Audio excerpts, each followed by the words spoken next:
Salut à tous, c'est Hacker59 pour vous présenter le logiciel en Repo Manager. Alors, Repo Manager, c'est quoi? C'est tout simplement un logiciel un peu comme la plateforme WordPress qui va vous permettre de créer et d'administrer une source Cydia. Donc, tout simplement, pour le télécharger, il suffit d'aller sur la page de Repo Manager qui est akidevis.com/Repo Manager. Une fois fait, vous pouvez cliquer sur le bouton télécharger afin de pouvoir le télécharger tout simplement.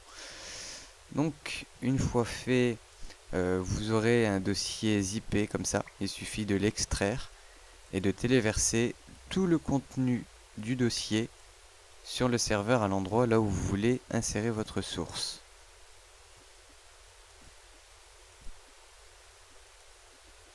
Alors voilà, une fois le contenu du dossier téléversé sur votre serveur, cela prend environ 1 minute, il vous suffit d'ouvrir votre navigateur internet préféré et de taper l'URL de là où vous avez téléversé Repo Manager. Donc là vous pouvez voir que la source a été créée, il n'y a rien dessus bien sûr. Donc maintenant, une fois que c'est fait, il faut le configurer. Donc juste après l'adresse de votre serveur, il suffit de taper admin. Et là vous arrivez vers le fichier configuration pour pouvoir administrer votre source. Donc là vous tapez l'identifiant, le mot de passe, le nom de la source, ainsi que la description. Voilà. Au niveau de l'URL, je vous conseille de ne pas le changer, surtout si vous ne vous y connaissez pas en développement. Une fois fait, vous cliquez sur commencer. Et là, vous voilà sur le tableau de bord de Repo Manager. Donc, je vais vous faire une rapide explication du menu. Donc, le tableau de bord, c'est le résumé en gros de tout ce qu'il y a sur votre source. Au niveau des paquets, donc vous avez la liste des paquets, c'est tout ce qui est tweak, application, bref tous les fichiers deb qui sont sur votre serveur. Après vous avez ajouté un paquet, modifier un paquet ou télécharger un paquet. Ensuite, au niveau des dépictions. Alors la dépiction c'est quoi? C'est tout simplement ce que les gens verront quand ils ouvriront le paquet sur Cydia. Donc en gros c'est la description. Donc là, si vous voulez, vous pouvez rajouter des éléments, des titres, enfin tout ça quoi. Après vous avez les médias.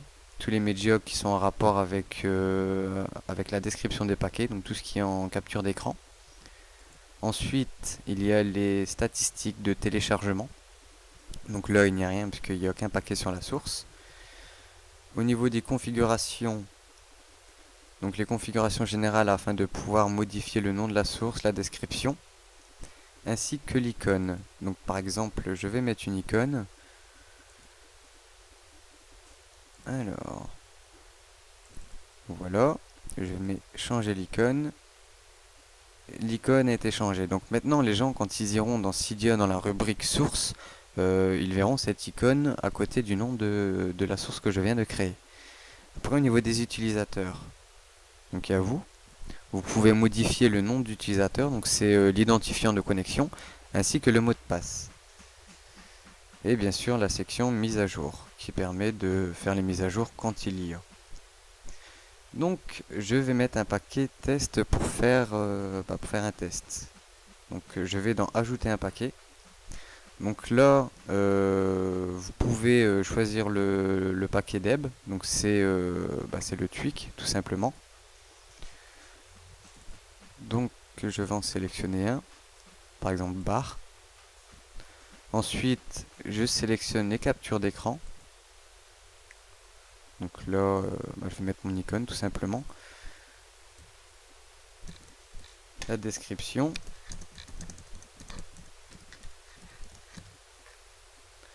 l'iOS compatible.